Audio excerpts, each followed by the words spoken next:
হরে কৃষ্ণ, রাধে রাধে। সবাইকে জানিয়ে একটা নতুন ভিডিও নিয়ে চলে এসেছি। আশা করছি সকলেই খুব ভালো আছো। এখন আমি যাচ্ছি আমার গপু সোনার জন্য নারকেল নিতে। আমাদের পাশের বাড়িতে গাছটা একদম আমাদের ছাদেও নাড়ালে দেখেছো তো একটা নারকেল গাছ দেখা যায়।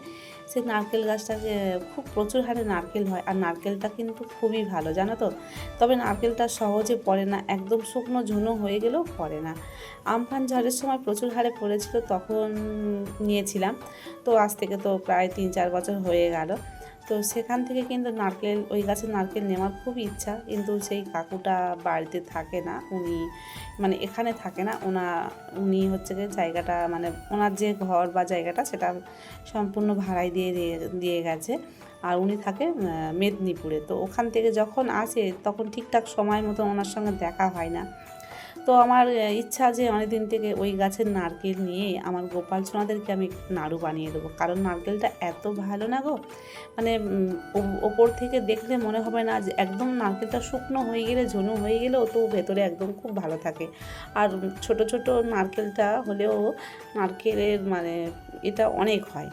তো কেনা নারকেল আমরা যখন বাজার থেকে আনি, সত্যি বলতে আগের মতন এত, আর দিশি নারকেলের মতন এত সুন্দর হয় না, ভালো হয় না নারকেল নাড়ু, অতটা টেস্ট হয় না। তো যাই হোক, আজকে হঠাৎ করে চোখে পড়লো যে ডাব গাছে উঠেছে।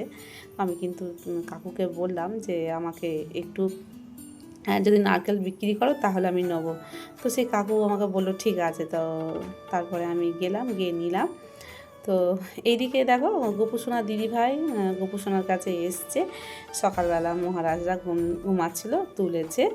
তো দিদিভাই তো এসছে ওই সকাল একটু বেলার দিকে, কারণ দিদিভাই তো একটু দেরিতে ঘুম থেকে ওঠে, আর স্কুল পাঠশালার ছুটি রয়েছে, একটু ঘুমাচ্ছিল। ঘুম থেকে উঠে স্নান টান করে তবে গোপুসোনার কাছে এসছে। তো আমি তো অন্যান্য কাজকর্মগুলো করছি, আর এইদিকে মেয়ে গোপাল সোনার কাছে এসছে। ও যা যা আমি যা যা করি ও সেইগুলো করছে, যেমন পারবে তেমন। বাচ্চা মেয়ে তো তো যেরকম পারবে সেরকমভাবে ভগবানের সেবাটা করলেই তাতেই শান্তি। তো আমাদের আবার কি, ভগবানের সেবাই নিয়ে আমাদের সারাদিন কাটে। ভগবানের সেবাটা যদি ঠিকঠাকভাবে হয়, মনটা যেন আমার একটা পরিপূর্ণ হয়ে থাকে। আর এই যে সাদা কালারটা, সাদা কালার ঠিক নয়, একটু ঘিয়া ঘিয়া টাইপের কালারে এই যে কাপড়টা নিয়ে এসে না এত মুশকিলে পড়েছি, মানে শুধু যেন চোখে লাগছে, মনে হচ্ছে না সব জায়গায় দাগ দাগ হয়ে যাচ্ছে। মানে দেখতে খুব সুন্দর, কিন্তু মনে হচ্ছে যে না বেশি দিন মানে পেতে রাখা যাবে না, তুলেই নিতে হবে। কারণ এরই মধ্যে যেন মনে হচ্ছে কিছু একটা পরলে সঙ্গে সঙ্গে দাগ হয়ে যাচ্ছে। বিশেষ করে তো ফুল দেওয়া হয়, ফুল দিয়ে সাজালে সব সারাদিন তো থাকে, ফুলের একটা আঠাও থাকে, সেটা কিন্তু ওর গায়ে লেগে যাবে। তো এদিকে দেখো ডাব পাড়ছে, আমি ছাদের উপরে দেখছি ডাব অনেকগুলো হয়েছে। তো আমি এখান থেকে প্রথমে হেঁকে বলেছিলাম যে আমি তো বুঝতে পারিনি, আমি ভেবেছি ডাবওয়ালার কাছ থেকে কিনে নেবো। তো সেই কাকুটা বলল, যার গাছ, তিনি বলল বৌমা তুমি কি নেবে ডাব? আমি বললাম হ্যাঁ, আমার এরকম গোপুসোনার জন্য নারকেল নাড়ু করে দিই। তো বললো ঠিক আছে, তাহলে তুমি ভগবানের জন্য নেবে যখন, তোমার যেরকম যা মনে হবে সেরকম দাম দিয়ে নিয়ে যাও। প্রথমে আমি একটা না দুটো নিয়েছিলাম, তারপরে কিন্তু আমি আবার নিয়েছিলাম। কারণ ভগবানের কোনো কিছু করতে গেলে না আমার খুবই লোভ লাগে, মনে হচ্ছে যে না আর একটু বেশি করে আমার গোপাল সোনাদেরকে করে দেবো। আর দেখতে পাচ্ছ তো কত নারকেল হয়েছে, নারকেল ডাব সব কিছু। গাছটা ছাড়িয়ে দিচ্ছে, মানে একদম আমাদের ছাদের ওপরে, মানে ছাদের থেকে হাত বাড়ালেই ধরতে গেলে মানে পাতাগুলো ফেসে মানে ওনাদের ওই যে নারকেলের ডাকগুলো পড়লে না আমাদের কলতলায় এসে পড়ে। আর অনেক সময় খুব যদি ঝোড়ো হাওয়া হয় তখন নারকেল প্রায় এইদিকে পড়ে। তবে আমরা নিই না, বা তলায় পড়লেও আমরা নিই না, আমরা দিয়ে দিই। কোনো জিনিস কারোর কাছ থেকে না বলেই, আমি তো বললাম না, নেওয়া হয় না।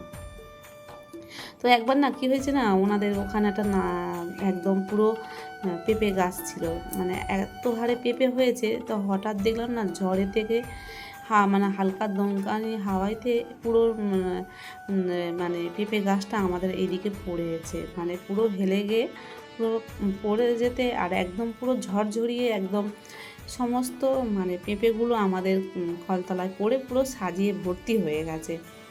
তো মানে মিনিমাম 10-15টা একসঙ্গে পেঁপে পড়েছে। পেঁপেগুলো এক একটা ওজন প্রায় মনে হচ্ছে 1-1.5 কিলো করে ওজন, এত বড় বড় পেঁপেগুলো। তো একটু ঝড় হচ্ছে, তো যারা ভাড়ায় আছে তারাই পেঁপে গাছটা বসিয়েছে, আর ওনারা না ঠিক কারোর সঙ্গে সেরকম একটা কথা বলে না। এবার পেঁপেগুলো আমাদের এইদিকে পড়েছে, আমার ছেলে তো দুষ্টুমি করছে পেঁপেগুলো তুলে নেওয়ার জন্য বা এমনি খেলার জন্য। তো আমি ওনাদেরকে অনেকক্ষণ থেকে ডাকছি না, ওনারা কিছুতেই সাড়া দেয়নি, বুঝতেও পারছিল না মনে হচ্ছে। তারপরে ওনাদেরকে কত করে ডেকে তো আমি আবার ওনাদেরকে ডাকলাম যে আপনাদের পেঁপে গাছটা এদিকে হেলে গেছে আর সমস্ত পেঁপে এদিকে পড়ে গেছে। তো বললো যে ঠিক আছে, তোমরা কিছু নাও, আমাদের কিছু দাও। তো আমি সত্যি বলতে নিইনি, তো আমি সমস্তটা ওদেরকে দিয়ে দিয়েছি। তো সত্যি মানে আমরা ভগবানের সেবা দিই, তো ভগবানের আমার গোপুসোনার যেখান থেকে আমি সেবা দিই, কারোর কোনো জিনিস না বলে না নিয়ে আমি কিন্তু আমার ভগবানের সেবা দিই না। আমার যেন মনে হয় এতে আমার অপরাধ হবে, আমি না বলে কেন কারোর জিনিস নিয়ে ভগবানকে আমি দেবো কেন। আগে জানতাম না, অনেকের গাছ থেকে আমি ফুল তুলে নিতাম বা করে নিতাম, এরকম মনে হতো। এখন মনে হয় যে না, কাউকে না বলে কোনো জিনিস আমার যদি ভগবানকে চুরি করে আমি কোনো জিনিস দিই, আমার ভগবান তাতে মনে হয় আমার গোপুসোনা খুশি হবে না। এই ভাবটা আমি সবসময় মনে নিয়ে আমার ভগবানকে আমি সেবা দিই।